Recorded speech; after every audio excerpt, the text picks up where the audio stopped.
Continue on down the track with our next round of racing. There is no rest for the wicked. We're underway again, and this is the second CD semi-final of the second Varsity 8. Progressions again, 1 and 3 go to final C, 4 to 6 to final D. And I think it is worth, and we'll just run you through the lanes now. We've got in lane 2, Georgetown on the left of your screen. Lane 3, Wisconsin, who we're just seeing now in the center.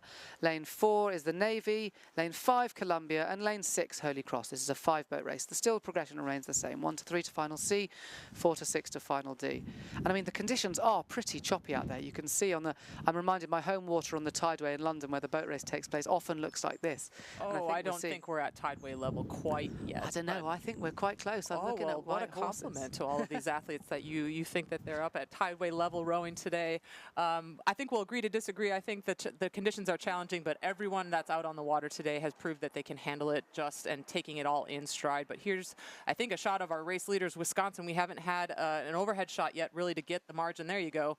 It's just about 3 or 4 seats for Wisconsin at this stage, leading the crew from Navy off to their left, as well as the crew from Columbia still in the conversation as well. Here's your midshipman doing well just to track the Badger crew off to their right.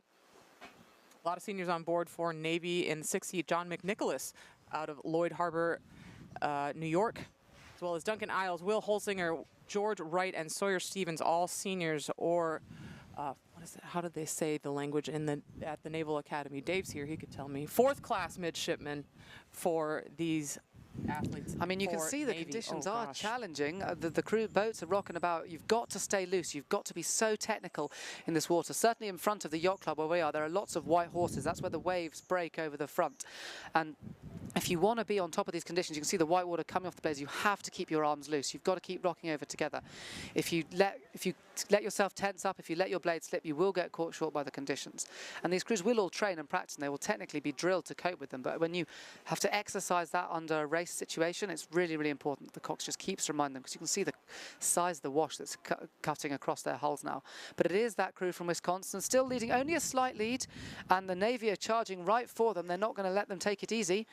But it's certainly that crew from Wisconsin out in front. Navy look to be in 2nd, and Columbia right next to them in lane 5 in 3rd as they come into this final 500 meters. Navy launching a big attack in that 3rd 500. Very effective against this Wisconsin crew because they've moved right on through and have put themselves in the lead ahead of your early race leaders from Wisconsin. Does Wisconsin have an answer to this Navy call as we're really quickly advancing through this final quarter of the race? Columbia going right along with them too. Is Wisconsin under threat from the Lions as well? Wisconsin need to go now if they want to make sure that their position is safe. It's looking like the Navy have got a fantastic charge, and I think they've got another gear yet to take it up. They're just taking another seat as we come into this final 200 meters.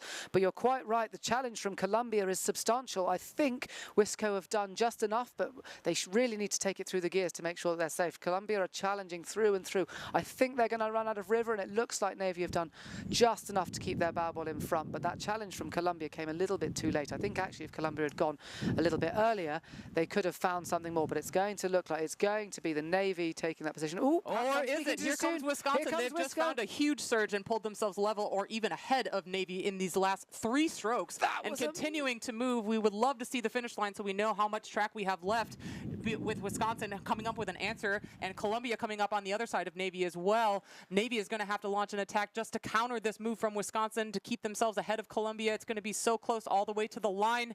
Wisconsin, heroes coming through in those final few strokes to maintain that lead. Fantastic from Wisconsin. They clearly heard me talking and disagreed so much that they went for it. That was